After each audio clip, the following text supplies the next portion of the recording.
اسلام کے تیسرے خلیفہ راشد سیدنا عثمان رضی اللہ تعالیٰ عنہ ہیں۔ حضرت عثمان رضی اللہ تعالیٰ عنہ کے بارے میں رسول اللہ صلی اللہ علیہ وسلم نے فرمایا، ترمذی شریف میں ہے، جہاں عشرہ مبشرہ صحابہ ہیں ان کے بارے میں جنتی ہونے کا فیصلہ فرمایا رسول اللہ صلی اللہ علیہ وسلم نے، اور ان کو بشارت سنائی کہ آپ جنتی ہیں، تو وہاں پر حضرت عثمان رضی اللہ تعالیٰ عنہ کے بارے میں فرمایا عثمان فی الجنہ، حضرت عثمان بھی جنتی ہیں۔ تو حضرت عثمان رضی اللہ تعالیٰ عنہ کو جنتی ہونا رسول اللہ صلی اللہ علیہ وسلم نے دنیا میں فرما دیا تھا۔ نبی علیہ الصلوۃ والسلام کے حضرت عثمان دو داماد تھے۔ حضرت رقیہ اعلان نبوت سے پہلے رسول اللہ صلی اللہ علیہ وسلم نے حضرت عثمان کے نکاح میں دی تھی، اور اعلان نبوت کے بعد حضرت ام کلثوم حضرت جناب رسول اللہ صلی اللہ علیہ وسلم نے حضرت عثمان کے نکاح میں دی تھی۔ آپ علیہ الصلوۃ والسلام کو حضرت عثمان سے بے پناہ محبت تھی۔ پوری تاریخ اٹھا کر دیکھ لیں، حضرت آدم علیہ الصلوۃ والسلام سے لے کر جناب رسول اللہ صلی اللہ علیہ وسلم تک تمام انبیاء علیہ الصلوۃ والسلام میں سے کسی نبی کی دو بیٹیاں ایک شخصیت کے گھر میں نہیں آئیں، یعنی آپ علیہ الصلوۃ والسلام کی دو بیٹیاں حضرت عثمان کے نکاح میں آئیں، کسی نبی کی دو بیٹیاں کسی ایک شخص کے نکاح میں نہیں آئیں۔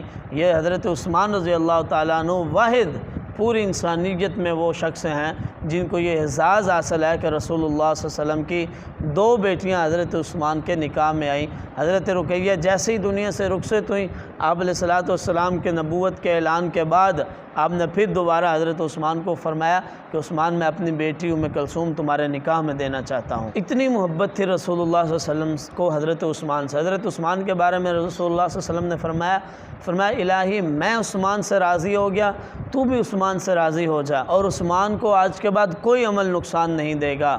یہ رسول اللہ صلی اللہ علیہ وسلم نے خود فرمایا۔ حضرت عثمان سے رسول اللہ صلی اللہ علیہ وسلم کو بے انتہا محبت تھی۔ آپ علیہ الصلوۃ والسلام کے اشاروں پر حضرت عثمان نے اپنے خزانوں کے منہ کھول دیے۔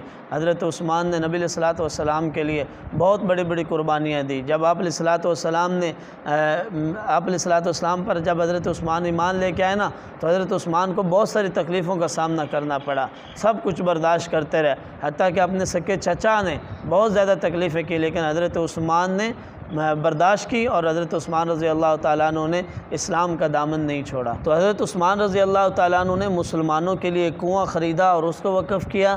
حضرت عثمان رضی اللہ تعالیٰ عنہ نے مسجد نبوی کی توسیع کے لیے زمین خریدی اور اس کو وقف کیا۔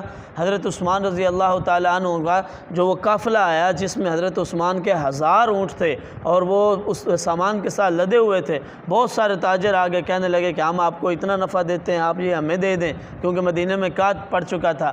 حضرت عثمان کو کسی نے 5 گنا نفع کہا، کسی نے 2 گنا کہا، کسی نے 3، بہت زیادہ نفع کہنے لگے، لیکن حضرت عثمان فرماتے کہ مجھے اس سے زیادہ ریٹ لگ چکا ہے۔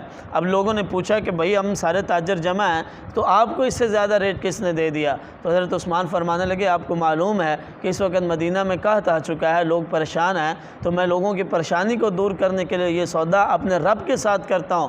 تم مجھے 10 کے بدلے میں 5 گنا نفع دے رہے تھے، تو میرا رب مجھے 1 کے بدلے میں 10 گنا نفع آخرت میں دے گا، تو اس لیے میں یہ سودا اپنے رب کے ساتھ کرتا ہوں۔ اور وہ سارا ساز و سامان مدینہ میں تقسیم کروا دیا۔ بہت قربانیاں حضرت عثمان رضی اللہ تعالیٰ عنہ کی۔ اور حضرت عثمان وہ مظلوم ہیں جن کے گھر کو 40 دن تک ظالموں نے محاصرہ کیے رکھا، اور پھر حضرت عثمان رضی اللہ تعالیٰ عنہ کو آخر میں شہید کر دیا، اور وہ بھی ان کے گھر میں گھس کر۔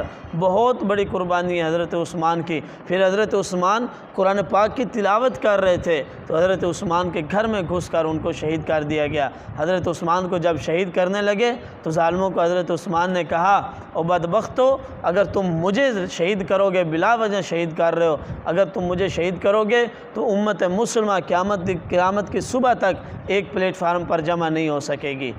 وہ شاعر کہتا ہے شہر مدینہ جتھے شہید عثمان ہوئے، جس دے خون دا بستر بنیا اللہ دا قرآن ہوئے۔ وآخر دعوانا الحمدللہ رب العالمین۔